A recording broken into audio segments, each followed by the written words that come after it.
Hey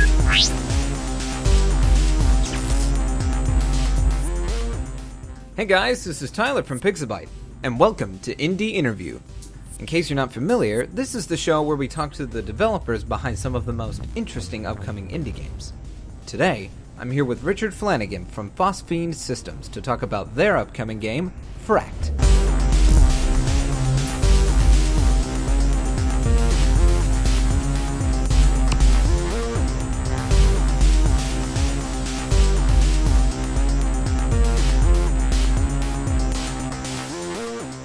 So, without further ado, Richard, thanks for taking the time to be here with us today. My pleasure.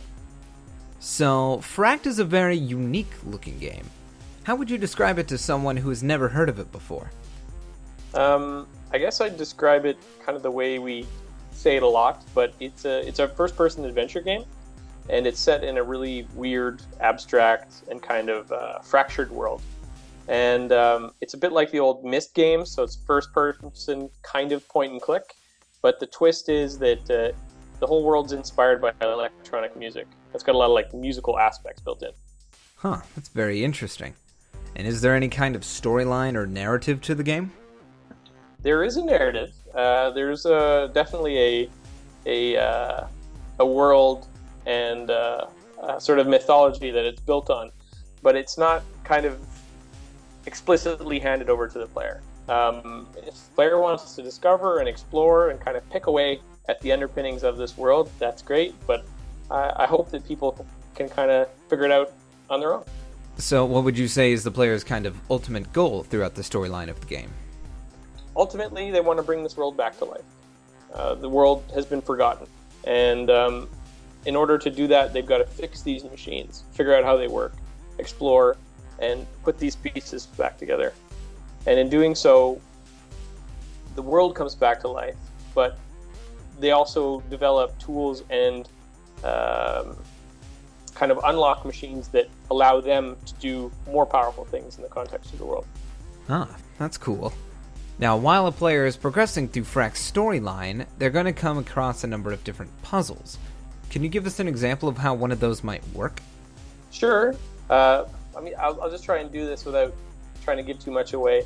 But ideally, maybe I'll describe it in the context of the development diary we released a little while ago.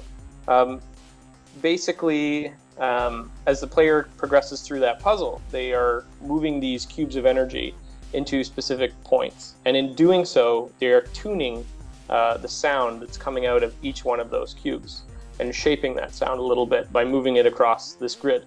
And in doing so, those bits of sound, kind of fit into this mechanical puzzle that needs to be solved, and this machine rebuilds itself and plugs in, and the corresponding notes that you've shaped as a result of the puzzle plug into a musical sequencer, which again is a puzzle in and of itself, but you're using the tones and the sounds that you've shaped in the previous puzzle inside this sequencer. So that's an example of from one puzzle to another. Huh, that's cool. Now, aside from the storyline and puzzles, there's also an entire other half of the game we haven't talked about yet, called the studio. Can you tell us a little bit about what the studio is and how it works?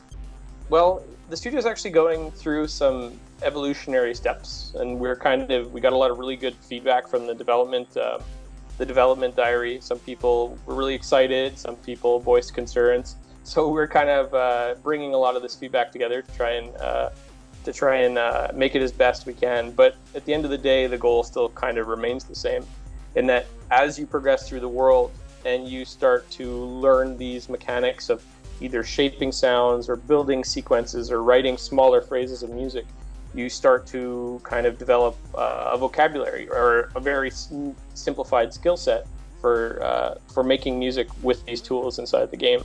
And that's what the studio will kind of become. It will be the culmination of all these things you discover, and they'll all fit together and plug together in a way to allow you to make legitimate music. So, let's say I finished my masterpiece in the studio. Is there any way I can export it as an MP3 or another file type so I can share it? Yeah, well, we don't have it the exact like output method nailed down. We've tested a couple things and a couple different methods, but sharing is a big priority. We're really interested in seeing what people make with this. So whether it's MP3s or even just sharing song files, tiny little files that you could share with somebody, and then kind of, listen to someone else's song, figure out what someone else's synth settings are, what have you, would be great. And it's a huge priority for us. So I can't say exactly how we're going to pull it off, but it's it's huge on the priority list to make work. But yeah, there will be sharing for sure. Awesome. And do we have an estimated release date for the game? We're aiming to get it out this year in 2012.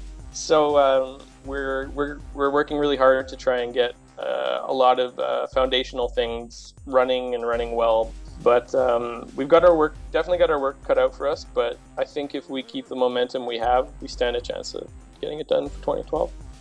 Sounds great. And what platforms will the game be coming to? We're definitely doing PC and Mac, for sure. All right then. Any plans for console releases at a later date? I think it would fit well. I'd love to see Fract in a living room, like on a good set of speakers. That'd be amazing. But there's definitely some development challenges and also some cost challenges to developing on a console that, there's always external sources of funding, but we're going to put our eggs in these baskets right now and focus on this. And of course, I'd love to have it on everything. But right now, PC and Mac, I think, is what we're going to focus on. All right. Well, I wish you and your team the best of luck and hope to see the game released sometime soon. Thank you. Well, Richard, thanks again for taking the time to be here with us today. Well, thank you very much. And guys, that brings us to the end of this interview. But if you liked what you saw here, remember to check back every Monday for a brand new episode. Until then, this is Tyler from Pixabyte. Thanks for watching.